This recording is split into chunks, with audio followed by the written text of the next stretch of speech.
o acesso ao próprio estabelecimento online deles. E aí o grupo pedia dinheiro, pedia fazer uma extorsão, e eles só paravam o ataque depois que era depositado 15 centavos de Bitcoin, mais ou menos dá hoje uns 10 mil reais. A quadrilha foi desbaratada, foi pela Polícia Civil aqui de São Paulo, e isso aconteceu agora, 30 de agosto. Uma outra notícia que saiu agora muito recentemente, foi dia 14 de julho, é que foi descoberto que um vírus criado por brasileiros a partir aqui do Brasil estavam roubando senhas de clientes dos bancos no exterior. Porque no Brasil, eles têm, por conta até do histórico de muitos golpes, o Brasil tem uma série, né, os bancos brasileiros têm uma série de proteções que às vezes não se tem lá fora, como o token e outras coisas, né, as chaves via celular. Então, os criminosos brasileiros, cybercriminosos, fizeram vítimas México, Chile, Portugal e Espanha, além daqui no Brasil. Quem descobriu isso foi a empresa de segurança russa, a Kaspersky, né, que tem os antivírus, e aí a quadrilha foi desbaratada. Eles mandavam mensagens que dentro da mensagem tinha algum vírus, se a pessoa clicasse acreditando que aquela mensagem era verdadeira, instalava o vírus no computador e, enfim, o pessoal acabava conseguindo ter acesso às contas bancárias. Então, quer dizer, é uma situação que vem do Brasil para fora, do Brasil para o Brasil mesmo, que eu comentei. E uma outra notícia que eu achei importante, que saiu recentemente, foi um relatório do Exército dos Estados Unidos. Esse relatório está na íntegra na internet, afirmando, assim, um relatório que mostra a situação dos ataques hackers feitas por um Estado, feito pela Coreia do Norte. Segundo esse relatório dos Estados Unidos, a Coreia do Norte hoje dispõe de pelo menos 6 mil hackers especializados na guerra eletrônica. Eles servem principalmente para conseguir dinheiro, enfim, eles fazem arrecadação. E esses hackers, eles não atuam exclusivamente na Coreia do Norte. Segundo esse relatório do Exército dos Estados Unidos, esses hackers estão situados também em unidades avançadas na Bielorrússia, na China, na Índia, na Malásia e na própria Rússia. Então, a gente vê que dentro desse período de pandemia, são três notícias que mostram que realmente a situação ela está muito mais complexa do que a gente sempre pensou, né? E é interessante de analisar no direito comparado como é que os estados têm tratado com esse assunto, né, das fraudes, dos crimes e da guerra cibernética. Em 2019, inclusive, foi em outubro, a França ela divulgou um relatório sobre a posição jurídica francesa a respeito do seu entendimento de como é que vão funcionar, como é que funciona a atuação francesa nas operações militares no ciberespaço. Porque eles consideram que mesmo ataque hacker individual, que ataca a França, empresas francesas, cidadãos franceses, eles têm que ser tratados não só como crime no âmbito administrativo, mas também no âmbito militar, porque nunca se sabe se existe algum Estado por trás disso, que é o que foi a base do relatório do Exército dos Estados Unidos. E aí é curioso até que teve muito comentário na França, que o relatório ele diz que, respeitando, né, o conceito de soberania no ciberespaço, é, a, a, enfim, é sempre que a França entender que existe uma possibilidade de legítima defesa como reação a uma violação daquele ataque, a França poderia, inclusive, atuar em servidores, enfim, localizados em outras jurisdições. Isso não estou falando no âmbito da Convenção de Budapeste, que o doutor Aras comentou, mas seria no âmbito mesmo fora, né, como se fosse uma reação a um ataque. Isso é interessante porque basicamente a França tinha sofrido diversos ataques hackers durante o ano de 2019 e eles conseguiram desbaratar uma situação de uma quadrilha francesa que estavam usando os botnets, né, que chamam aqueles redes de computadores zumbis, que estavam espalhados pelo Peru, pela Venezuela e pela Bolívia. Mais ou menos assim, dava quase 330 mil computadores que eles usavam para fazer ataques, enfim, em computadores que estavam em situação de vulnerabilidade no mundo todo. E aí o ponto que levantou a questão foi a França, através, né, do seu sistema de segurança, a Gendarmerie, eles derrubaram o servidor localizado na França, que por sua vez teve impacto no Peru, na Bolívia, quer dizer, os efeitos do trabalho da polícia francesa acabou tendo, se isso sem cooperação jurídica internacional de nenhum tipo, em outros estados, nem em termos de colaboração, porque faz parte da política francesa de autodefesa. Então, a questão que nós temos aqui, ela vai desde o particular contra o particular, do particular nacional contra o particular nacional, contra o particular estrangeiro e também entre estados. Essa é a situação que a gente se encontra hoje, potencializado pela pandemia.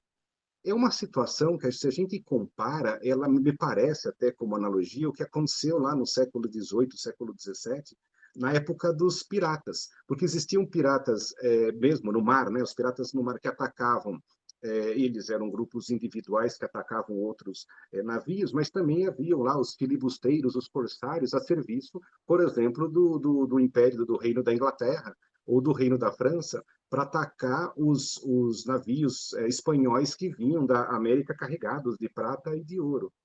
Então, é uma situação que nós temos hoje até semelhante, embora, evidentemente, a pirataria em si exista desde a época do Egito Antigo, desde a época da Grécia. Mas a verdade é que nós estamos hoje numa situação de uma cyberpirataria, acho que o termo é mais ou menos esse, porque a gente tem grupos mais ou menos organizados, mais ou menos apoiados, inclusive, por grandes organizações mafiosas ou por estados que atacam em território não sujeito a uma soberania única, que é como se fosse o mar aberto da época das grandes navegações. Então, essa é uma situação que se tem lutado, mas é evidente que não vai ser só a Espanha com a Invencível Armada, também não conseguiu acabar com a pirataria na época. Não me parece que só a França ou só os Estados Unidos, com as iniciativas isoladas, possam resolver, de alguma forma, esse problema. Então, o que, que se faz, né, com, por exemplo, um caso aqui que tem acontecido muito, nós temos visto muito até no âmbito do escritório, o sequestro internacional de dados. Um hacker, enfim, uma organização criminosa consegue entrar no banco de dados de alguma empresa, de alguma entidade, enfim, de escolas, aconteceu bastante, hospitais, de clínicas, e eles fazem a criptografia do banco de dados. E eles só permitem que depois a empresa, a instituição financeira, tal, a escola tenha acesso aos dados mediante o pagamento de um resgate em bitcoins. Então, a gente, por mais, né, que é uma situação que muitas vezes o pessoal, o hacker, ele se qualifica como, por exemplo, como um grupo paramilitar, como eu vi, da Chechênia, ou como um grupo que pode estar pertencendo às regiões ocupadas ainda por, sei lá, Estado Islâmico. Então, nós temos um duplo problema que além do ataque, do cyberataque, é o cyberataque potencialmente causado por grupos terroristas. E aí a gente, como advogado, fica numa situação, e aí, doutora Aras, doutora Maria Rosa, estou falando em tese, espero que vocês não me considerem como favorecendo, né, o terrorismo internacional, estou falando em termos acadêmicos, mas, por exemplo, a convenção contra o terrorismo, né, que o Brasil assinou em 2011, o artigo 2º, o Brasil, o decreto é de 2005, mas ele fala no artigo 2º, Convenção Internacional para a Supressão do Financiamento do Terrorismo, da ONU. O artigo 2º fala: qualquer pessoa estará cometendo delito quando, por meio direto ou indireto, legal ou ilegal e intencional, prover ou receber fundos com a intenção de empregá-lo ou ciente de que os mesmos serão empregados, no todo ou em parte, né, o item a um ato que constitua delito no âmbito e conforme definidos em um dos tratados relacionados ao anexo. Então, olha a situação. Pode ser que, de repente, um cliente nosso tenha sofrido um sequestro internacional de dados, que precisa ser resolvido rápido, e esse terrorista pede algum resgate, como aconteceu no caso de Porto Feliz, sei lá, 0,15 centavos de Bitcoin, mas será que eu posso ser considerado um favorecedor ao terrorismo internacional se houver negociação com esse hacker? Porque é uma situação complicada. A gente, não sei como é a experiência da professora Maria Rosa com relação à cooperação jurídica internacional com a Chechênia ou alguma desses estados, talvez mais, né, um pouquinho mais ali no meio da Ásia, mas pode ser que isso leve um tempo não tão suficiente para manter a própria existência da empresa vítima. O Brasil iniciou os procedimentos para aderir à Convenção de Budapeste, né, desde o ano passado, como já foi mencionada e descrita pelo Dr. Aras. E é uma intenção, assim, é o que temos para hoje, embora seja uma convenção pré-nuvem, né, antes da computação da nuvem, é o que temos. E eu assim, considero que essa Convenção de Budapeste ela tem alguns pontos que eu acho até que podem violar a ordem pública brasileira e podem até não ser totalmente factíveis de serem executados aqui no Brasil, caso realmente o Brasil venha aderir a essa convenção. Porque, por exemplo, uma das coisas que está previsto lá é que nós vamos cumprir as determinações que podem dizer respeito à supressão da liberdade de expressão na internet. E, na verdade, a gente pode tanto cumprir como fazer cumprir. Se o Brasil fosse signatário à convenção, por exemplo, pode ser que aquela história de tirar, né, o pessoal dos 300 aí de Brasília, que foi derrubado, né, os perfis deles do Twitter, do Facebook, poderiam tentar se impor a outros estados e seria realmente uma situação de colocar o Brasil na lista negra de quem prejudica a liberdade de expressão. Isso não vem ao caso aqui. Mas, de qualquer forma, também prevê o cumprimento de solicitações que envolvam a transmissão de dados e informações sem o crivo judicial, que é uma situação que eu acho também causa alguma polêmica, principalmente nos meios aí, da advocacia. Então, o outro ponto também que é muito complicado, como aconteceu lá na França, a lei da reforma da justiça de 2019, no artigo 33. Na França, é crime o uso de inteligência artificial envolvendo decisões judiciais nos tribunais franceses. Mas que aqui no Brasil é impensável, né? Todos os tribunais têm trabalhado com inteligência artificial. Então, quer dizer, se a gente tiver criar algum recurso que estude jurisprudência comparada e que faça uso da jurisprudência francesa, eu estarei cometendo um crime transnacional, que aí entra no problema que a professora Raquel comentou, pode ser crime na França, dá 5 anos de prisão lá, usar inteligência artificial em jurisprudência. Aqui no Brasil, o ministro Toffoli pede para que sejam criados, né, e incentivados ferramentas de inteligência artificial. Então, esse é o probleminha relacionado à convenção. E, finalmente, um outro ponto que me preocupa na Convenção de Budapeste é o artigo 32, item B, que ele fala que uma parte, né, um Estado, pode, sem autorização da outra parte, acessar ou receber, através de um sistema informático situado no seu território, né, ele entra lá, dados informáticos armazenados no território da outra parte, se obtiver o consentimento legal e voluntário, aqui eu vou colocar negrito, aspas, da pessoa legalmente autorizada a divulgar esses dados, que, de acordo com a Lei Geral de Proteção de Dados, é o controlador. Então, olha só, ela permite que a gente tenha acesso à informação do, por exemplo, de um provedor situado em outro estado, sem que o proprietário saiba.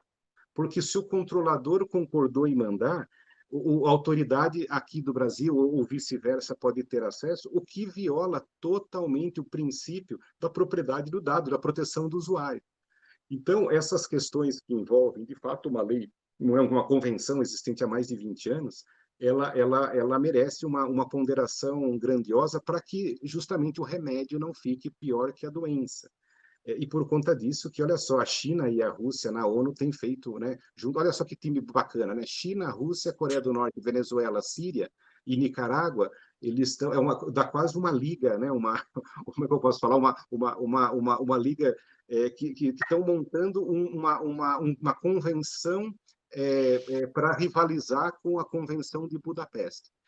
Então, eu fico imaginando, dependendo do teor que essa convenção possa vir, o que pode até em alguns pontos ser melhor do que a de Budapeste, mas, de fato, eu acho que essa multiplicação de instrumentos e essa unilateralidade dos Estados em querer resolver esses assuntos de cyberpirataria, cybercrimes, mano militar, individualmente, unilateralmente, eu acho que é um problema que começa pelo, talvez, violação da liberdade de expressão, e possa, inclusive, escamotear os cybercrimes, como aconteceu muito, embora tenha já alguns séculos, mas na época dos corsários. Isso aí, professor Gustavo, espero ter